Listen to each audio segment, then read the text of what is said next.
Welcome dear रॉकर्ड्स, कैसे हैं आप सभी। तो आज हम आपके लिए लेकर आ गए हैं 2024 में रिलीज हुई एक गुजराती फिल्म की स्टोरी जिसका नाम है जामकुड़ी। ये एक हॉरर कॉमेडी फिल्म है दोस्तों, तो आशा करते हैं आपको अच्छी लगेगी। तो दिवाली का टाइम चल रहा है ना, तो आज मैंने पूरे स्टूडियो की सफाई करी है, तो यहाँ सारी फॉर्म वगैरह अकॉस्टिक फॉर्म जितने भी थे सब निकाल दिए, तो इसीलिए आपको थोड़ा गूंज महसूस हो सकती है ऑडियो में, प्लीज मैनेज कीजिएगा। तो फिल्म की शुरुआत में एक सपना नाम की लड़की रात में अपने छत पे खटिया बिछाकर लेटी होती है और अपने हेडफोन से गाने सुनती है। तब उसके डैड आते हैं और कहते हैं कि बेटा ज्यादा देर तक जागो मत, सो जाओ। सपना कहती है कि पापा बस 5 मिनट तो रुक जाओ। इसके बाद उसके डैड तो चले जाते हैं, फिर वो गाने सुनने में व्यस्त हो जाती है। लेकिन उसे तभी कुछ अजीब सी आवाज आती है। उसे लगता है कि उसके डैड कुछ कह रहे हैं। वो कहती है कि मैं सो जाऊंगी ना पापा, कितनी बार बोल दिया 5 मिनट रुक जाइए बस। इसके बाद सपना को 1-2 बार ऐसी आवाजें दोबारा आती है, पर वो गाना सुनना बंद नहीं करती। और तभी अचानक कोई रूप वहाँ पर आकर उसको खींच कर लेकर चला जाता है। इसके बाद स्टोरी 2 दिन पहले शिफ्ट होती है। गांव में नदी किनारे 3 लड़कियां किंजल, सपना और सृष्टि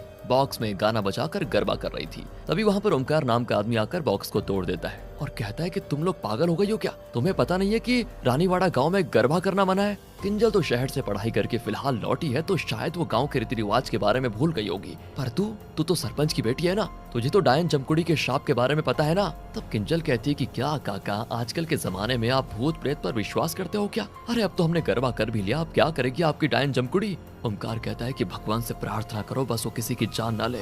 अगले सीन में हम रानीवाड़ा गांव में राजमहल की रीडेवलपमेंट के लिए रीडेवलपमेंट एजेंट मनसुख ढोलकिया को दिखाते हैं। वो वहां पर आया होता है। चाय की टपरी पर ही चाय वाले उसको बता देते हैं कि रानीवाड़ा गांव पे डायन जमकुड़ी का प्रकोप है, खास करके उस राजमहल पर, तो अच्छा होगा कि आप उल्टे पैर वापस चले जाओ। मगर मनसुख उनकी बातों को मजाक में उड़ाकर राजमहल चला जाता है। गेट पर ही बाबू भाई नाम का एक बूढ़ा आदमी उसका इंतजार करता है। बाबू भाई इस गाँव का रियल एस्टेट एजेंट है। बाबू भाई थोड़ा जल्दी में भी होता है, तो वो कहता है कि चलो चलो, मैं अंधेरा होने से पहले तुम्हें वहां पर दिखा देता हूँ वो राजमहल। मनसुख को शक होता है कि इतनी जल्दी क्यों कर रहा है ये। तब बाबू भाई कहते हैं कि अरे रात में अंधेरा हो जाएगा ना, तो राजमहल दिखेगा नहीं, और यहाँ लाइट बत्ती भी नहीं है। इसके बाद लंदन से राजमहल की मालकिन कुमुद मनसुख को कॉल करती है और कहती है कि मैं जल्द ही रानीवाड़ा आने वाली हूँ, तो ध्यान रखेगा अपना। अब कॉल कट करने के बाद मनसुख उस चाय वाले की बात बाबू भाई को बताते हुए कहता है कि ये जमकुड़ी का चक्कर क्या है बाबू भाई? तब वो बताते हैं कि अरे कुछ नहीं, वो तो बस एक कहानी है जिसके मुताबिक बहुत वक्त पहले रानीवाड़ा में राजा इंद्रजीत का राज हुआ करता था, जिसकी 100 रानियां हुआ करती थी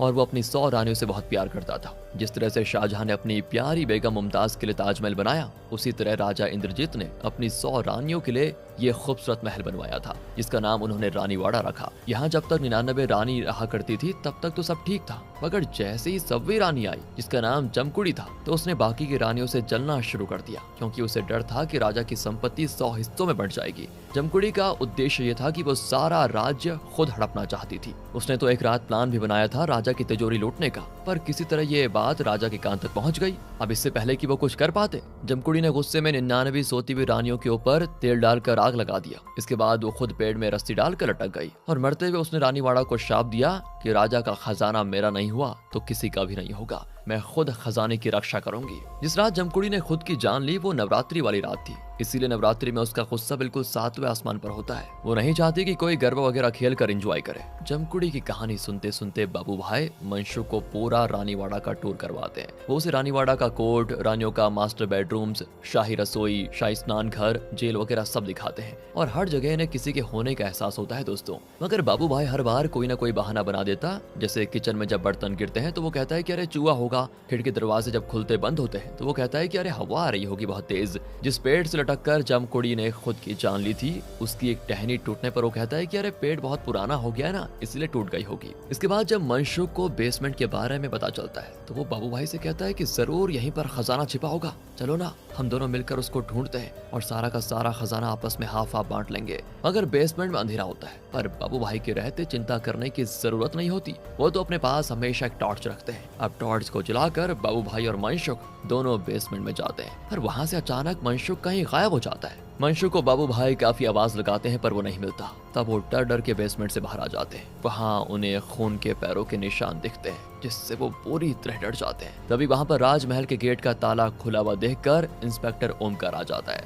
तो दोस्तों ओमकार था तो एक इंस्पेक्टर, पर वो हर वक्त बिना वर्दी के घुमा करता था। साथ ही जमकुड़ी के नाम से उसकी पैंट गीली हो जाती थी और उसे डर के मारे उल्टियां भी हो जाती है। उसके पास गन वगैरह नहीं था, वो सिर्फ हाथ में एक लाठी लेकर इधर उधर घूमता रहता था। तो इंस्पेक्टर ओमकार को जब मनसुख के लापता होने के बारे में खबर मिलती है तो वो बाबू भाई के साथ बेसमेंट में जाता है। वहाँ इन्हें मनसुख भी मिल जाता है। मनसुख हकलाते हुए कहता है कि डायन, और तभी कोई अंधेरे में उसको खींच लेता है। ओमकार की तो वहीं पे उल्टी निकल जाती है। इसके बाद सीन एक दिन पहले शिफ्ट होता है। बबलू नाम का एक लड़का रेस्टोरेंट में डेट पे आया होता है। वो एक नहीं बल्कि कई लड़कियों से बारी बारी करके मिलता है, मगर किसी के साथ भी उसकी वाइब मैच नहीं करती। हालांकि बबलू को तो हर लड़की पसंद आ जाती है। वो उन्हें इम्प्रेस करने के लिए धड़ल्ले से झूठ बोल देता है, मगर लड़कियां उसमें कोई इंटरेस्ट नहीं दिखाती, कोई ना कोई नुक्स निकाल लेती है। इसके बाद एक फ्रॉड केस में बबलू को उसके फ्रेंड घेल के साथ अरेस्ट कर लिया जाता है। अब सीन प्रेजेंट डे पर होता है शिफ्ट। रात में छत से सरपंच की बेटी सपना को कोई अदृश्य चीज लेकर चली जाती है। अदृश्य भी नहीं, लेकिन कोई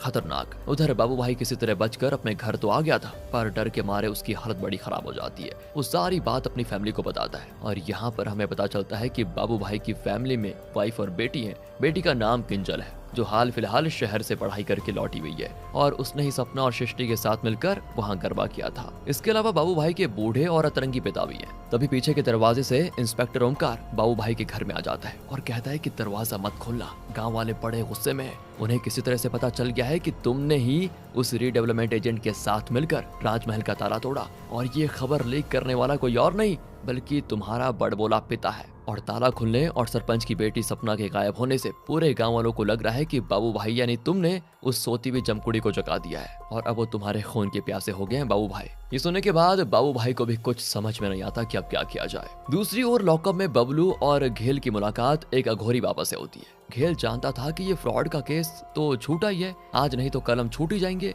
मगर वो सोचते हैं कि बाबा से बबलू की समस्या का समाधान पूछ लेना चाहिए कि इसको कोई लड़की मिलेगी भी या नहीं, इसकी शादी होगी भी या नहीं। हालांकि बबलू को बाबा पे कोई खास यकीन नहीं होता, मगर घेल के कहने पर वो बात कर लेता है। तो बाबा कहते हैं कि चिंता मत करो, तुम्हारी एक नहीं बल्कि 100 लड़कियों से शादी होगी। अब ये सुनकर बबलू का खून खौल जाता है कि बताओ यहाँ पर एक लड़की नहीं पट रही और बाबा कह रहे हैं कि 100 लड़कियों से शादी होगी। उसे लगता है कि बाबा मेरा मजाक उड़ा रहे हैं, तो वो गुस्से में उनको मारने लग जाता है। तब इंस्पेक्टर ओमकार आकर इनकी बेल करवा देता है। अगले सीन में बैंक की तरफ से कुछ ऑफिसर्स हवेली आते हैं वीना बहन के पास और कहते हैं कि आपने राजमहल को गिरवी रखकर जो पैसे लिए थे उसका इंटरेस्ट नहीं चुकाया, और अगर अगले 1 महीने में आपने इंटरेस्ट नहीं चुकाया तो हम राजमहल की नीलामी करके अपना पैसा वसूल कर लेंगे। तो दोस्तों यहाँ से अब हमें वीना बहन की थोड़ी बैक स्टोरी बताई जाती है। वीना बहन राजा इंद्रजीत के परिवार से बिलोंग करती है। वीना बहन ने कई सारे बिजनेस किए पर सारे बिजनेस फेल हो गए। राजमहल वगैरह वीना बहन के भाई के नाम पे है जिनकी मौत हो चुकी है। वीना बहन की भतीजी कुमुद लंदन में रहती है और वीना बहन उसके जरिए ही अपना काम करवाना चाहती है, मगर दिक्कत यह है कि इनका एक और भाई विश्वजीत है जिसे वीना बहन के पेरेंट्स ने अडॉप्ट किया था, और जो कुमुद है मतलब जो लंदन में रहती है वो विश्वजीत की बात को ज्यादा मानती है। अगले दिन इंस्पेक्टर ओमकार बबलू और घेल को लेकर रानीवाड़ा आ जाते हैं, पर बस से आते वक्त इनकी लगेज चोरी हो जाती है। इस वजह से बबलू बड़ा गुस्सा भी हो जाता है, पर जैसे ही उसकी नजर पास में खड़ी एक खूबसूरत सी लड़की पर पड़ती है तो यहाँ वो पिघल जाता है और उसके पास जाकर बिल्कुल एक जेंटलमैन की तरह बात करता है। वो ये कहने लग जाता है कि 1-2 बैग सी तो थे, अगर खो भी गए तो क्या हुआ, हम नया ले लेंगे। मतलब दोस्तों इस तरह दिखाता है कि जैसे वो बहुत ही अमीर है। आगे वो कहता है कि और मेरा फ्रेंड घेल वो बेकार में कंडक्टर पे गुस्सा हो रहा है। वैसे आपका सामान कहाँ पर है? अच्छा आपका सामान भी खो गया है क्या? अरे ये बस वाले ना कुछ ज्यादा ही लापरवाह हो गए। दोस्तों ये लोग अभी बात कर ही रहे होते हैं कि वहाँ पर विश्वजीत आ जाता है और तब हमें पता चलता है कि ये खूबसूरत हसीना उनकी भतीजी कुमुद है जो आज ही लंदन से आई है। इनफैक्ट वो पहली बार इंडिया आई है। अब विश्वजीत उसे इन लफंडरों से दूर रहने को कहता है और फिर अपने साथ हवेली लेकर आ जाता है जहाँ कुमुद अपने फूफा जी के पैर छूती है, जिससे सभी खुश भी होते हैं कि लंदन में रहने के बावजूद कुमुद अपने संस्कार को नहीं भूली। इसके बाद वीना बहन अपनी बेटी नुपुर से कहती है अपनी बहन कुमुद को अंदर लेकर जाओ, इसकी जरूरत का अच्छे से ख्याल रखो। अब यहाँ पर वीना बहन और विश्वजीत आपस में बहस करने लगते हैं कि राजमहल पे मेरा हक है, दूसरा कहता है कि मेरा हक है। वीना बहन का कहना तो होता है कि मैं राजा इंद्रजीत के वंश से हूँ। वो वक्त गया जब प्रॉपर्टी पर सिर्फ बेटों का हक हुआ करता था। आज के टाइम में तो बेटियों को भी माँ बाप की जमीन जायदाद का हिस्सा मिल जाता है, इसलिए राजमहल तो मेरा ही होगा। पर विश्वजीत कहता है कि मैं गोद लिया हुआ बेटा हूँ, इसलिए अचानक बाबा की मौत के बाद सारी प्रॉपर्टी बड़े बेटे की हो गई। पर अब तो बड़े भैया भी जिंदा नहीं रहे तो दूसरा बेटा होने के नाते ये प्रॉपर्टी मेरी होगी। विश्वजीत के जाने के बाद वीना बहन के हस्बैंड कहते हैं कि उस खंडर के लिए क्यों इतना दिमाग खराब कर रही हो। तब वीना बहन कहती है कि बात यहाँ सिर्फ राजमहल की नहीं है, उसमें हमारे पूर्वजों का खजाना छिपा हुआ है जिसकी कीमत आज के वक्त में करोड़ों में है। अगर खजाना हमारे हाथ लग गया तो हम आराम से सारा कर्ज चुका लेंगे और हमारी जिंदगी देखना फिर कितने मजे से गुजरेगी। तब उसका हस्बैंड कहता है कि पर राजमहल में तो जमकुड़ी का शाप है ना, वीणाबेन हंसते हुए कहती है कि अरे तुम भी गाँव वालों की बकवास कहानी पर विश्वास करते हो क्या? ऐसा कुछ नहीं है। दूसरी ओर बबलू अपने घर पर आता है और यहाँ पर हमें पता चलता है कि बबलू बाबू भाई का बेटा है। अब बाबू भाई अपने पे आई इस मुसीबत के बारे में बबलू को बताते हैं तो वो दरवाजा खोलकर गांव वालों के सामने जाता है और कहता है कि जमकुड़ी तमकुड़ी कुछ नहीं होता, आप लोग अपने घर जाइए और आराम कीजिए। 1 हफ्ते के अंदर मैं उस आदमी का पर्दाफाश कर दूंगा जो इस जमकुड़ी के नाम पे लोगों को डरा रहा है। अगर मैं ये करने में सफल रहा तो फिर आप लोगों को जो अच्छा लगे वो आप बाबू भाई के साथ कर सकते हैं। अब इससे बाबू भाई तो डर जाते हैं और बबलू को समझाते हैं कि तुम्हें मुझे बचाना था और तुमने मुझे फंसा दिया, 7 दिन तो यूं ही निकल जाएंगे, पता भी नहीं चलेगा। तब बबलू गाँव वालों से 10 दिन की मोहलत मांग लेता है। इसी रात सृष्टि अपने घर पर सिलाई मशीन कर रही होती है। उसका धागा खत्म हो जाता है तो वो थोड़ी दूर में रखे धागे के डिब्बे से धागा लेने के लिए जाती है तो उसकी सिलाई मशीन खुद ब खुद चल जाती है और कोई खतरनाक सा रूप सृष्टि को भी अपने साथ लेकर जाता है।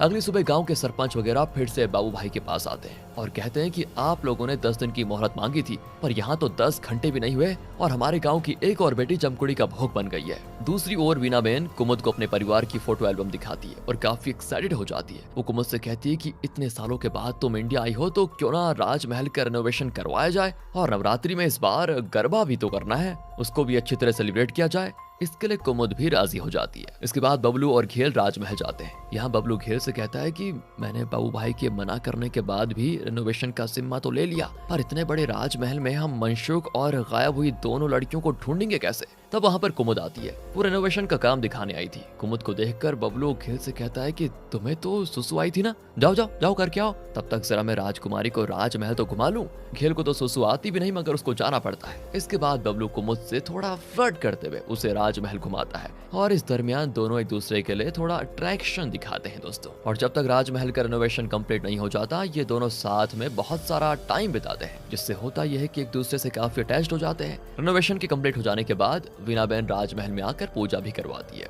इसके बाद जब बबलू घर आता है तो बाबू भाई बड़े परेशान होते हैं कि 10 दिन पूरे होने वाले हैं और अभी तक पता नहीं चला कि वो गायब कहाँ हुए। अगर वो राजमहल में होते तो रेनोवेशन के दौरान मिल गए होते ना, आखिर वो लोग पता नहीं कहाँ गायब हो गए। और आज नवरात्रि की पहली रात भी है, राज परिवार आज राजमहल में रुकने वाला है। अगर कोई अनहोनी हो गई तो सारा बिल मुझ पे फटेगा। अगर बबलू तो प्यार की दुनिया में खोया हुआ था। वो बाबू भाई से कहता है कि अब तो मेरी सहनाई बजवा दो आप। बाबू भाई उसको समझाते हैं कि ये राज परिवार किसी का सगा नहीं होता मगर बबलू नहीं सुनता। अब दूसरी ओर राजमहल में कुमुद और नुपुर आपस में बात कर रही होती है। तो दरअसल दोस्तों नुपुर को लिखने का बड़ा शौक है। उसने कई सारी कहानियां कविताएं लिखी हुई है जिन्हें वो पब्लिश भी करवाना चाहती है मगर उसके पेरेंट्स का कहना होता है कि किसी अच्छे से राज परिवार में नुपुर की शादी हो जाए, बस हमें और कुछ नहीं चाहिए, उन्हें उसके टैलेंट की कद्र ही नहीं है। तब कुमुद नुपुर से कहती है कि अरे अपने पेरेंट्स की बातों में आकर अपने सपने का गला मत घोटो, तुम्हारा दिल जो करता है उसी राह पे चलो। तभी अचानक लाइट कट हो जाती है। नुपुर तो हल्ला करती है कि काका लाइट को क्या हो गया। तभी पता है क्या होता है दोस्तों, नुपुर को अंधेरे में कोई अदृश्य शक्ति खींच कर लेकर जाती है और कुमुद बस वहीं खड़ी देखती रह जाती है। अगली सुबह जैसे ही बाबू भाई को पता चलता है कि नुपुर भी जमकुड़ी की भोग बन गई है तो वो ये बात आकर बबलू को बताता है। बबलू नुपुर के घर वालों और खासकर विश्वजीत से पूछता है, मतलब थोड़ी पूछताछ करता है। पर विश्वजीत के पास अपने घर की सीसीटीवी फुटेज होती है जिसमें वो कल पूरी रात घर पर ही था। पर बबलू सभी से कह देता है कि ये किसी आदमी का क्या हुआ काम है और मैं इसके पीछे की सच्चाई देखना पता करके रहूंगा। इसके बाद जब बबलू अपने घर पर आता है तो देखता है उसकी सिस्टर किंजल को देखने के लिए लड़के वाले आए हुए हैं मगर किंजल अभी शादी नहीं करना चाहती। वो डांस में माहिर है इसलिए वो अहमदाबाद जाकर एक डांस कंपटीशन में पार्टिसिपेट करना चाहती है और उसे यकीन है कि वो कंपटीशन जीतने के बाद उसको एक अच्छी जॉब मिल जाएगी डांस कोरियोग्राफर की। मगर उसके पेरेंट्स नहीं मानते इसलिए वो काफी रोती भी है और ये चीजें बबलू को बड़ी बुरी लग जाती है। अब इसी रात होता यह है कि किंजल भी गायब हो जाती है जिसकी वजह से अगले दिन तो पूरे गांव में बिल्कुल हलचल मच जाती है। रात हो जाती है मगर किंजल वापस घर नहीं आती।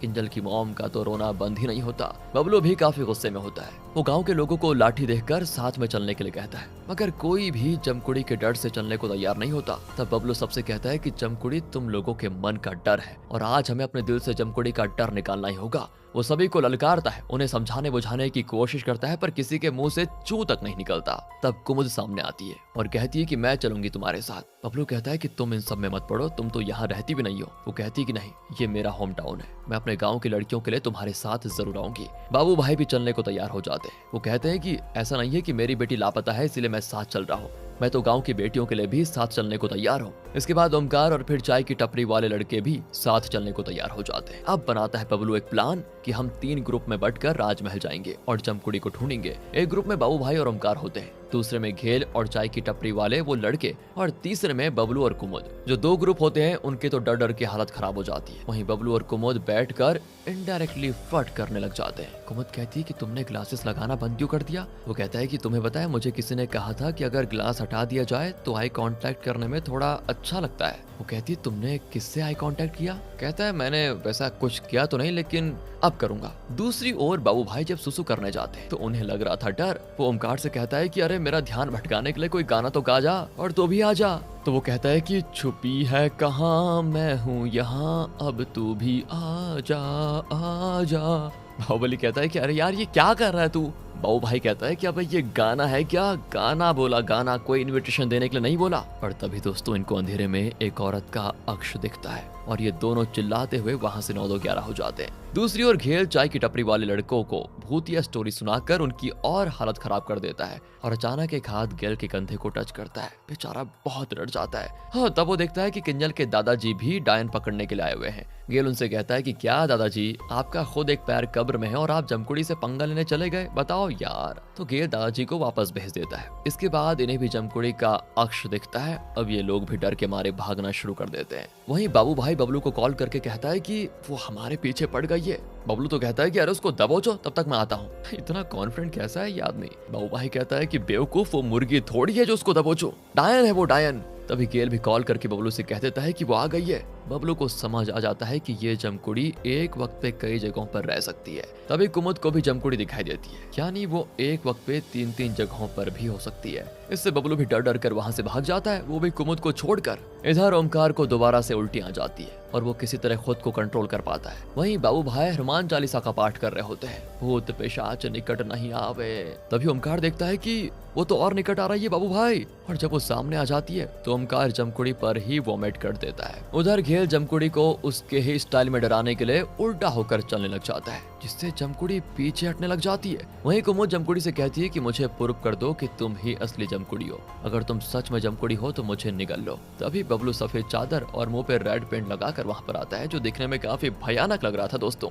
उसको देखकर वो जमकुड़ी बेहोश। अगले सीन में बबलू और उसके ग्रुप वाले ने तीनों जमकुड़ियों को बंद करके रखा होता है। वो उनके चेहरे पर से काला कपड़ा हटाते हैं तो देखते हैं कि ये तीनों तो विश्वजीत के आदमी हैं, और इनमें से तो एक रीडेवलपमेंट एजेंट मनसुख ढोलकिया है, और ये सब इन्होंने विश्वजीत के कहने पर किया। इसीलिए सारे गांव वाले विश्वजीत के खून के प्यासे हो जाते हैं। वो जानना चाहते हैं कि गांव की तीनों बेटियों को उसने कहां छुपा के रखा हुआ है। मगर ओमकार कहता है कि कोई भी कानून अपने हाथ में नहीं लेगा, मैं सब कुछ देख लूंगा। विश्वजीत का क्या करना है इसका फैसला कानून ही करेगा। तब बबलू कहता है कि सजा सिर्फ विश्वजीत को नहीं बल्कि वीना बेन को भी होगी, क्योंकि उसने ही अपनी बेटी नुपुर को लापता होने का नाटक करने को कहा था, ताकि वो कुमुद की सहानुभूति पाकर ये राजमहल को हत्या पाए। बबलू ने चाय की टपरी वाले लड़कों के साथ मिलकर नुपुर को ढूंढ लिया था दोस्तों, इसलिए बबलू वीना बेन से थोड़ा बदतमीजी से बात करता है, जो कि कुमुद को पसंद नहीं आता, और वो उसे थप्पड़ लगा देती है। इससे अपसेट होकर बबलू साइड में जाकर ग्लासेस लगाकर बैठ जाता है। रात में ग्लासेस कौन लगाता है भाई? घेल बबलू के पास आता है और उसकी गलती रियलाइज करवाता है कि एक औरत से इतनी बदतमीजी से बात नहीं करनी चाहिए, तुम्हें करोगे तो लड़कियों को पसंद नहीं आएगा, इसलिए अपनी गलती की माफी मांगकर कुमुद को प्रपोज कर दो। कब तक अपनी फीलिंग्स दिल में छुपाए रहोगे भाई? मगर बबलू को डर लगता है कहीं कुमुद मेरा प्रपोजल ठुकरा ना दे। दूसरी ओर वीना बहन कुमुद से माफी मांगती है और कहती है देखो आज जो हुआ उसमें मेरी कोई गलती नहीं थी, मगर सारी गलती बबलू की भी नहीं थी। दरअसल गांव वाले अब राज परिवार पे भरोसा ही नहीं करते, मगर हमें उन्हें फिर से राज परिवार पे यकीन दिलाना होगा। इसलिए मैं चाहती हूँ कि रेनोवेशन तो हो ही चुका है, ये भी पता चल चुका है कि जमकुड़ी डायन जैसी कोई चीज है ही नहीं, तो अब क्यों ना नवरात्रि में हम सब राजमहल में गरबा करें। कुमुद मान जाती है। 150 सालों के बाद रानीवाड़ा में गरबा का आयोजन किया जाता है, वो भी राजमहल में। सारे गांव वालों को भी इनवाइट किया जाता है, सब मिलकर गरबा खेलते हैं। स्पेशली कुमुद तो कुछ ज्यादा ही अच्छे से खुल मिलकर मग्न होकर गरबा खेल रही होती है। बबलू भी उसके साथ गरबा खेलना चाहता है, मगर वो उसे इग्नोर कर देती है। आखिर में गरबा खेलते हुए कुमुद का हाल बिल्कुल पागलों जैसा हो जाता है। गरबा खत्म हो जाने के बाद कुमुद वीना बहन के पास आकर रुक जाती है। वीना बहन फिर उसकी नजर उतारती है, तभी कुमुद को जमकुड़ी पजेस कर लेती है दोस्तों, और बहुत ही तेजी से चिल्लाती है वो, जिसको देखकर होता यह है कि वीना बहन वहीं पर बेहोश होकर गिर पड़ती है। अगले दिन विश्वजीत को बेल मिल जाती है, क्योंकि उस पर लड़कियों को गायब करने का इल्जाम साबित नहीं हुआ था, पर अब वो किसी भी हाल में खजाना हथियाना चाहता था। दूसरी ओर घेल और बबलू परेशान होते हैं कि हमने तो जमकुड़ी की बात को मजाक में ले लिया था, पर जमकुड़ी तो सच में आ गई और अब वो अपने साथ पता नहीं कुमुद को कहां लेकर चली गई। लोग उसे ढूंढ ढूंढ कर बड़े परेशान हो गए होते हैं, पर वो मिलती नहीं। तो इसीलिए घेल और बबलू दोनों जेल में बाबा के पास जाते हैं। अब अपना काम निकलवाना था तो बबलू को बाबा जी के पैर पड़ने पड़ जाते हैं। वो अपनी पिछली गलती के लिए माफी भी मांगता है कि सॉरी बाबा जी, मैंने पिछली बार आपकी शक्तियों को सीरियसली नहीं लिया था, पर आज मुझे आपकी सख्त जरूरत है। वो कहते हैं कि दरअसल बाबा जी, हमारे गांव में जमकुड़ी का शाप है। जमकुड़ी का नाम सुनते ही बाबा जी तो कांप खड़े उठते हैं। वो कहते हैं कि रानीवाड़ा गाँव ना। फिर वो बबलू की मदद करने के लिए राजी होकर उसके साथ रानीवाड़ा के राजमहल जाते हैं। बबलू उन्हें अंदर लेकर जाता है तो वो कहते हैं कि अंदर कुछ नहीं है, जो भी है सूखे बरगद के पेड़ में है। इसी पेड़ में जमकुड़ी ने रस्सी लगाकर खुद की जान ली थी। इस पेड़ से जमकुड़ी की सोल अटैच हो गई है। दोनों को अलग करने के लिए हमें इस बरगद के पेड़ को काट कर खत्म करना होगा, जलाकर। इसके बाद बाबा जी पेड़ के नजदीक अपना सेटअप लगाते हैं मस्त तैयारी करके, और वहां पर गांव वाले भी जमा हो जाते हैं। इधर विश्वजीत अपने लोगों के साथ मिलकर राजमहल में बॉम्ब फिक्स करता है। वो राजमहल को उड़ाना चाहता है ताकि वो आसानी से खजाने तक पहुंच पाए। उधर गांव वालों से बाबा जी बरगद के पेड़ के रूट को निकालने के लिए खुदाई करने को कहते हैं, और जब तक गांव के कुछ मर्द खुदाई करते हैं तब तक बाबा जी अपनी बची कुछ तैयारी में लगे होते हैं, मंत्र वगैरह सेटअप करते हैं। इसी वक्त विश्वजीत के लोगों को जमकुड़ी अपनी अदृश्य शक्ति से उठा उठा कर हवा में फेंकने लग जाती है। इसके बाद वो विश्वजीत के हाथ वगैरह मरोड़ती है और फिर उसका गला भी मरोड़ कर मार डालती है। यानी उनका राजमहल को बॉम्ब से उड़ाने का प्लान तो कैंसिल हो गया। इधर खुदाई करने पे गांव वालों को बरगद के पेड़ के पास एक संदूक मिलता है। बबलू कहता है कि ओहो, इस संदूक को खोलकर चेक करो, इसके अंदर क्या है। संदूक खोलने पर इन्हें खजाना मिल जाता है, और उसी के साथ अचानक कुमुद, जो अभी तक जमकुड़ी बन चुकी थी,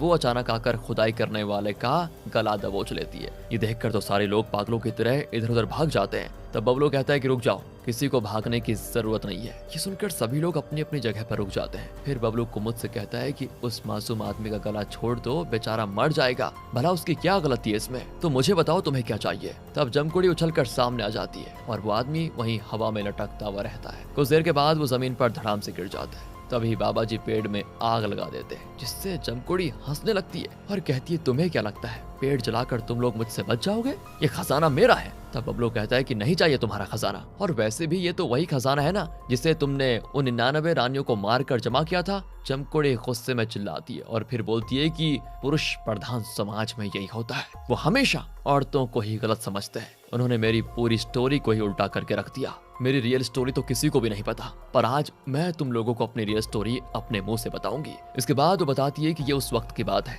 जब रानीवाड़ा पर राज था राजा इंद्रजीत का। रानीवाड़ा की आर्थिक स्थिति सही नहीं चल रही थी, मगर राजा तो एक के बाद एक शादी करने के लिए ढेर सारी लड़कियों को इकट्ठा किया जा रहा था, और वो कोई मामूली लड़कियां नहीं थी, बल्कि सब किसी न किसी चीज में अव्वल थी। वो एक से बढ़कर एक टैलेंटेड थी, और मैं थी एक राइटर। मैंने बहुत सारी कहानियां, कविताएं, शेर और शायरी लिखे थे, पर मैं जो भी लिखती थी वो स्त्री जाति के कल्याण के लिए लिखती थी। और जब मेरे इस हुनर के बारे में राजा इंद्रजीत को पता चला तो उन्होंने मुझसे खुद शादी कर ली। मुझे लगा कि मैं उनकी कई सारी रानियों में से एक बनकर रहूंगी और औरत जाति के कल्याण के लिए अच्छे अच्छे काम करूंगी। और यहाँ आने के बाद पता चला कि राजा तो शैतान की पूजा करता था, और नवरात्रि की रात वो अपनी 100 टैलेंटेड रानियों की बलि देना चाहता था ताकि शैतान उसे धन संपत्ति से माला माल कर दे। इसीलिए उन्होंने एक बड़ी सी अग्नि कुंड में आग लगाई और एक एक करके सारी रानियों को आग में धक्का दे दिया। जब मेरी बारी आई तो मैं अपनी जान बचाकर वहां से भागने लगी, पर मुझे पकड़ लिया गया। मैंने गांव वालों के सामने अपनी जान की भीख मांगी, मगर राजा के डर से कोई भी मुझे बचाने के लिए सामने नहीं आया।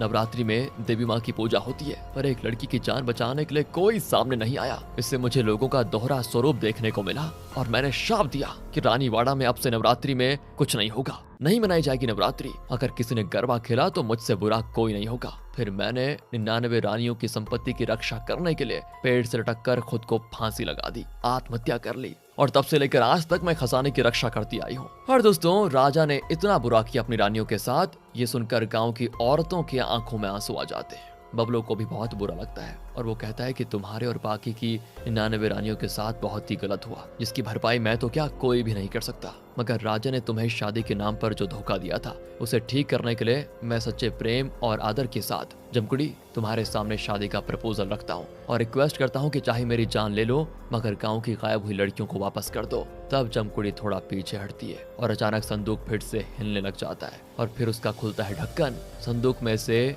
99 रानियों की आत्मा निकलकर खड़ी हो जाती है। ये देखकर सभी के होश उड़ जाते हैं। इसके बाद जमकुड़ी कहती कि सिर्फ मेरे अकेले के साथ धोखा नहीं हुआ था बल्कि इन बेचारी लड़कियों के साथ भी धोखा हुआ था। बबलू कहता है तो ठीक है, फिर मैं सारी रानियों के साथ शादी करने को तैयार हूँ। जमकुड़ी कहती है फिर करो हम सबसे शादी। इसके बाद बबलू आगे आगे चलता है और उसके पीछे पीछे जमकुड़ी और जमकुड़ी के पीछे वो 99 रानियां। सभी एक साथ बरगद के पेड़ में लगे आग के चारों ओर 7 फेरा लेकर शादी संपन्न करते हैं और इस तरह से बाबा जी की वो भविष्यवाणी भी हो जाती है सच। आपको याद होगा दोस्तों, जेल में बाबा जी ने कहा था कि तुम्हारी 100 शादियां होंगी तो हो गई। तो अब जैसे ही शादी संपन्न होती है जमकुड़ी के साथ साथ बाकी की 99 रानियों को मुक्ति मिल जाती है और वो आफ्टर लाइफ में चली जाती है। इसके बाद एक एक करके गांव की सारी गायब हुई लड़कियां वापस पहुंचती है, जिससे हमें पता चल जाता है दोस्तों कि जमकुड़ी ने उन्हें मारा नहीं था क्योंकि वो असल में बुरी नहीं थी, बल्कि उसे तो समाज ने अपनी गाथाओं से बुरा कर दिया था, गलत गलत कहानियां सुनाकर उसकी रियल स्टोरी को तोड़ मरोड़ करके, और इसीलिए वो लोगों से नाराज हो गई थी। तो दोस्तों इस तरह सारी गायब हुई लड़कियां वापस आ जाती है, मगर बबलू की बहन किंजल वापस नहीं आती और आप समझ गए होंगे क्या हुआ था। पर कुछ दिनों के बाद वो वापस आती है क्योंकि वो गई थी डांस कंपटीशन में शहर में, और खुशखबरी यह है कि वो कंपटीशन जीत भी गई है। कहती है मुझे अब शादी वगैरह नहीं करनी बल्कि अपना करियर बनाना है। फिर गेल बताता है कि मुझसे किंजल का दुख देखा नहीं गया था, इसीलिए मैंने जमकुड़ी की स्टोरी का फायदा उठाकर बाकी लड़कियों की तरह उसे भी गायब करवा दिया और शहर भेज दिया ताकि वो अपना सपना पूरा कर पाए। ये जानने के बाद बबलू घेल पे थोड़ा नाराज भी होता है पर फिर मान जाता है। फिर बबलू को कुमुद की याद आती है कि सभी लड़कियां तो वापस आ गई मगर कुमुद क्यों नहीं आई। घेल कहता है कि अरे वो भी आ ही जाएगी, उसे कौन सा जमकुड़ी अपने साथ लेकर जाएगी, जरा पीछे तो देखो। बबलू जब पीछे देखता है तो उसे वहां कुमुद दिखाई देती है जो कि बबलू का करती है शुक्रिया अदा, और बबलू इस मौके का फायदा उठाकर पूरी तरह अपनी दिल की फीलिंग्स उसे बता देता है। डरते डरते आई लव यू भी बोल देता है। तभी गेल जोर जोर से आवाज लगाकर बबलू को अपने पास बुलाता है और एक गोरी मैम से मिलवाता है जो कहती है कि एक्चुअली मैं बाबू भाई को ढूंढ रही हूँ, मैं कुमुद हूँ। लास्ट मिनट पे मेरी फ्लाइट कैंसिल हो गई थी और मैं इंडिया नहीं आ पाई। मैंने बाबू भाई को ईमेल भी किया था कि मैं नवरात्रि के बाद ही आ पाऊंगी। अब बबलू तो डर जाते हैं और कहता है तुम कुमुद हो तो वो कौन है। बबलू और खेल जैसे पीछे हटते हैं तो वो लड़की जो अब तक कुमुद कह रही थी खुद को वो गायब हो जाती है। तो दोस्तों वो लड़की कोई और नहीं बल्कि रियल जमकुड़ी थी जो अब तक कुमुद बनकर यहाँ रहने का नाटक कर रही थी। अगले सीन में हम देखते हैं कि राजमहल को एक म्यूजियम में बदल दिया गया है। उसमें 100 लड़कियों की आर्ट वर्क को खास करके स्पेशल तरीके से डिजाइन किया गया है। और इसी के साथ ये मूवी यहाँ पर खत्म होती है। बाकी अगर आपको वीडियो अच्छी लगी होगी यार मुझे पक्का बताएं। मिलते हैं आपसे अगली वीडियो में, लाइक कर दीजिए, ध्यान रखेगा अपना। Thanks for watching.